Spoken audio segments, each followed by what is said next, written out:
Damai sejahtera Allah yang melampaui segala akal, itulah kiranya yang menyertai hati dan pikiran saudara di dalam nama Kristus Yesus Tuhan kita. Bapak Ibu Saudara yang dikasihi oleh Tuhan, hari ini kita akan merenungkan dan membaca firman Tuhan dari kitab 1 Yohanes pasal yang kelima, ayat yang pertama sampai dengan ayat yang kelima. Demikian firman Tuhan. Setiap orang yang percaya bahwa Yesus adalah Kristus, lahir dari Allah. Dan setiap orang yang mengasihi Dia yang melahirkan, mengasihi juga Dia yang lahir daripadanya. Inilah tandanya bahwa kita mengasihi anak-anak Allah, yaitu apabila kita mengasihi Allah serta melakukan perintah-perintahnya. Sebab inilah kasih kepada Allah, yaitu bahwa kita menuruti perintah-perintahnya. Perintah-perintahnya itu tidak berat, sebab semua yang lahir dari Allah mengalahkan dunia. Dan inilah kemenangan yang mengalahkan dunia, iman kita. Siapakah yang mengalahkan dunia selain daripada dia yang percaya bahwa Yesus adalah anak Allah? Demikian firman Tuhan. Saudara yang dikasihi oleh Tuhan, di Minggu Ragate kita hendak merenungkan firman Tuhan mengenai hal berdoa. Sebelumnya kita perlu memperhatikan nats bacaan kita dari kitab 1 Yohanes pasal 5 ayat 1 sampai yang kelima ini. Ada baiknya kita juga membaca hingga ayat yang ke-15 supaya nats ini dapat kita lebih mudah pahami sesuai dengan nama minggu kita, Minggu Rogate, yaitu berdoa. Dan sesuai juga dengan topik minggu kita, doa orang beriman. Bahwa dalam hal berdoa, nats firman Tuhan bagi kita mengajak kita untuk lebih memahami dalam hal berdoa. Yang pertama adalah berdoa di dalam nama Yesus. Di ayat 1 dikatakan, setiap orang yang percaya bahwa Yesus adalah Kristus lahir dari Allah. Percaya bahwa Yesus adalah Kristus. Ada banyak pengajaran yang menyesatkan, yang menyatakan bahwa keilahian Yesus itu hanya saat Yesus dibaptiskan hingga sampai sesaat sebelum Yesus disalibkan. Namun Yohanes menyangkal pendapat yang seperti itu, bahwa Yesus itu adalah benar-benar anak Allah, bahwa Allah sendiri yang memberikan kesaksian tentang anaknya melalui rohnya. Dalam anaknya ada hidup yang kekal, dan hidup yang kekal itu dikaruniakan kepada setiap orang yang percaya kepada nama Yesus. Kita bisa dapat baca di ayat yang ke-6 sampai dengan ayat yang ke-12. Kita dapat melihat bahwa ciri khas daripada kristologi dalam tulisan Yohanes yang menekankan tentang anak Allah. Yesus sebagai anak Allah menekankan keilahian Yesus yang adalah kekal. Bahwa hubungan Bapa dan anak sudah ada sebelum inkarnasi. Kemudian hubungan Bapa dan anak memberikan kita suatu penjelasan tentang hubungan kasih Bapa dan anak. Wujud dari kebesaran kasih Bapa kepada anaknya itu sudah ada sebelum dunia dijadikan. Dapat kita baca di Yohanes 17 ayat 24, yaitu dengan menyerahkan segala sesuatu kepada anak. Di Matius 28 ayat 18, Tuhan Yesus berkata, "Kepadaku telah diberikan segala kuasa di sorga dan di bumi." Maka jelaslah kita dapat melihat sekarang bahwa nama Yesus telah ditetapkan menjadi jalan keselamatan bagi kita. Di dalam nama Yesus telah diberikan kuasa di sorga dan di bumi. Dia yang berkuasa atas kehidupan kita ini. Sehingga di dalam nama Yesus kita dapat menaruh pengharapan kita, permohonan kita juga di dalam doa. Di Yohanes 14 ayat 13 sampai dengan 14, Tuhan Yesus berkata, "Dan apa juga yang kamu minta dalam namaku, aku akan melakukannya, supaya Bapa dipermuliakan di dalam Anak. Jika kamu meminta sesuatu kepadaku dalam namaku, aku akan melakukannya. Dengan percaya dalam nama Yesus, kita memiliki kepercayaan bahwa Tuhan akan mengabulkan doa kita dan memperoleh apa yang kita minta. Dan itu juga yang dapat kita lihat di ayat 14 sampai dengan ayat yang ke-15. Di situ dikatakan, dan inilah keberanian percaya kita kepadanya, yaitu bahwa Ia mengabulkan doa kita, jikalau kita meminta sesuatu kepadanya menurut kehendak-Nya. Dan jikalau kita tahu bahwa Ia mengabulkan apa saja yang kita minta, maka kita juga tahu bahwa kita telah memperoleh segala sesuatu yang telah kita minta kepadanya. Maka Bapak Ibu Saudara yang dikasihi oleh Tuhan, ketika kita telah berdoa dalam nama Yesus, maka tidak ada lagi kebimbangan dan keraguan yang mengombang-ambingkan kita. Sebab sama seperti Bapa adalah satu dengan Anaknya, dan Bapa yang mengasihi Anaknya, demikian pula dengan kita. Jika kita percaya di dalam nama Yesus, maka kita juga lahir dari Allah.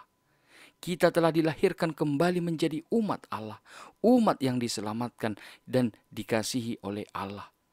Seperti Bapa mengasihi Anaknya, demikianlah kasih Allah kepada kita, sehingga kita dengan yakin dapat berdoa di dalam nama Yesus, memohon pengasihannya di dalam kehidupan kita ini. Yang kedua adalah bahwa doa adalah wujud kasih kita kepada Allah. Di ayat 2 dikatakan, apabila kita mengasihi Allah. Sama seperti seorang bapa mengasihi anak-anaknya, demikian pula seorang anak juga pasti akan mengasihi bapaknya. Maka demikian juga hubungan orang percaya dengan Tuhan, bahwa kita tidak hanya tahu bahwa Allah mengasihi kita, tetapi kita juga dapat menunjukkan kebesaran kasih kita kepada Allah. Sehingga kita berani dan yakin datang untuk berdoa kepada Allah, bukan hanya karena kita tahu bahwa Allah mengasihi kita, tetapi kita juga berdoa kepada Allah adalah karena kita mengasihi Dia. Kita datang berdoa kepada Allah bukan hanya karena kita memohon pengasihannya tentang sesuatu hal, tetapi kita berdoa adalah wujud kasih kita kepada Allah, bahwa melalui doa kita dapat mewujudkan hubungan yang intim dengan Allah.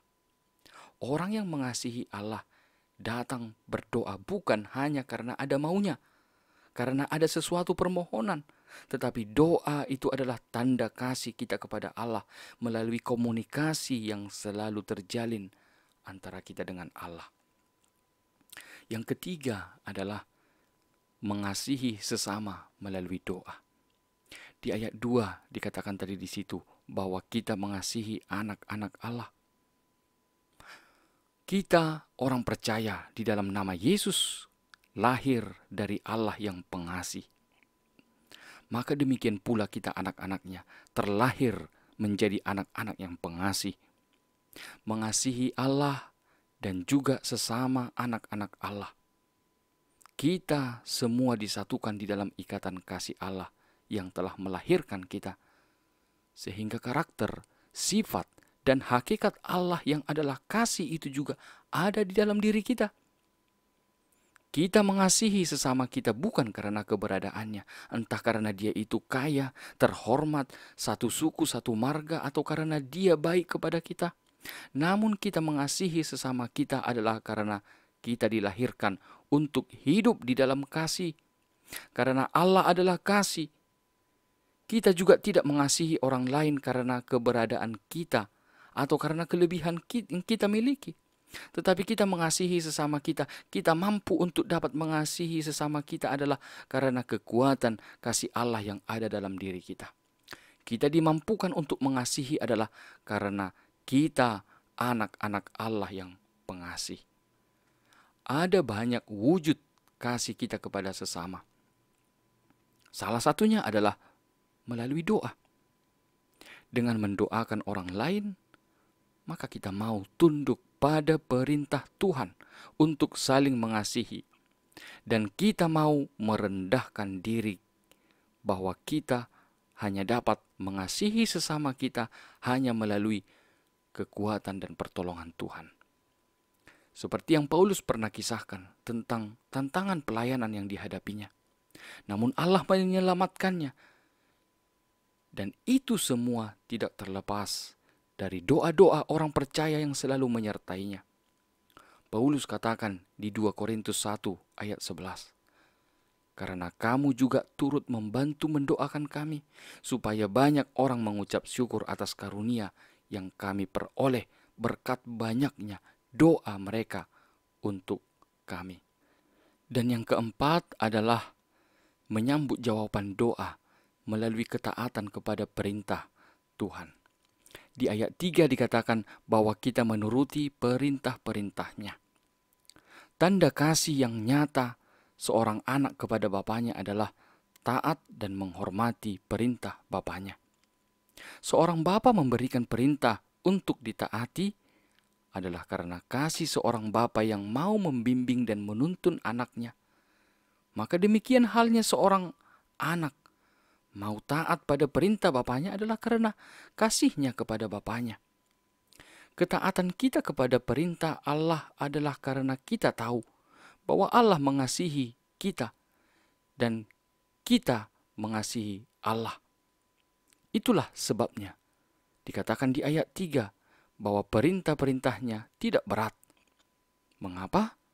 Karena ketaatan kita pada perintah Allah didasarkan pada kasih. Jika kasih menjadi dasar dari ketaatan kita, maka tidak akan ada keberatan atau keengganan kita untuk melakukannya. Kita mau taat kepada perintah Tuhan karena kita tahu bahwa perintahnya itu adalah wujud daripada kasihnya yang mau menuntun, membimbing kita kepada kebaikan. Ora et labora, berdoa dan bekerja, ungkapan yang sudah sering kita dengar.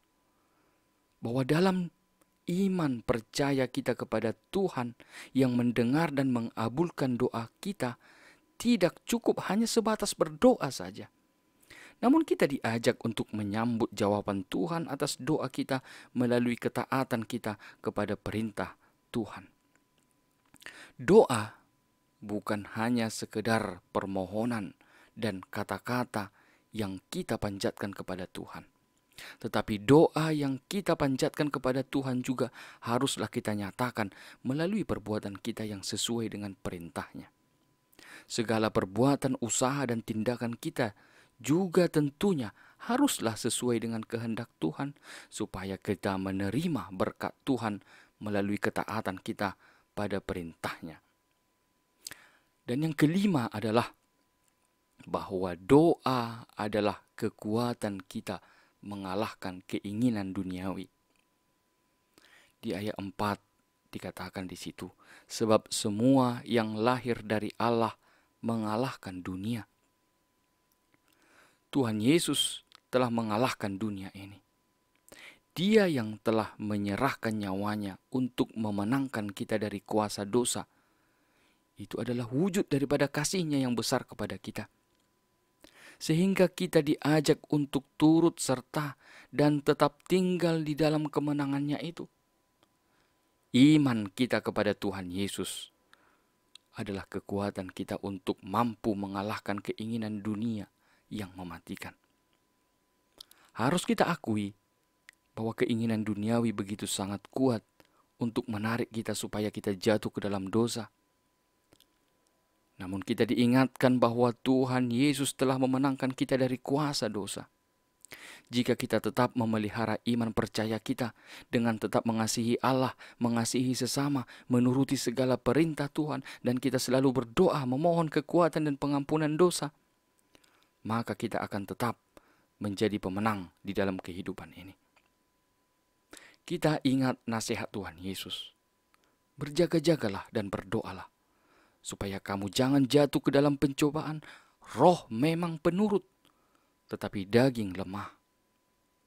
Di sini kita dapat melihat kekuatan daripada doa. Bahwa kita menyadari bahwa daging kita ini lemah. Namun kelemahan itu bukan menjadi alasan bagi kita untuk membiarkan diri kita jatuh dalam dosa. Tetapi Tuhan Yesus ajarkan kepada kita, jika daging kita lemah, maka berjaga-jagalah dan berdoalah. Doa adalah kekuatan kita untuk dapat memelihara iman kita. Doa adalah sarana bagi kita untuk berkomunikasi kepada Allah yang penuh dengan kasih. Di dalam doa, kita dapat mengakui kelemahan dan kekurangan kita. Sehingga melalui ketaatan kita hidup dalam doa, kita selalu dimenangkan oleh kuasa Tuhan untuk dapat berjaga-jaga, untuk tidak membiarkan diri kita jatuh ke dalam dosa. Tetapi melalui doa kita mau disadarkan untuk tetap mengakui dosa dan mau untuk memperbaharui hidup kita untuk selalu berkenan kepada Tuhan. Amin. Tuhan Yesus memberkati.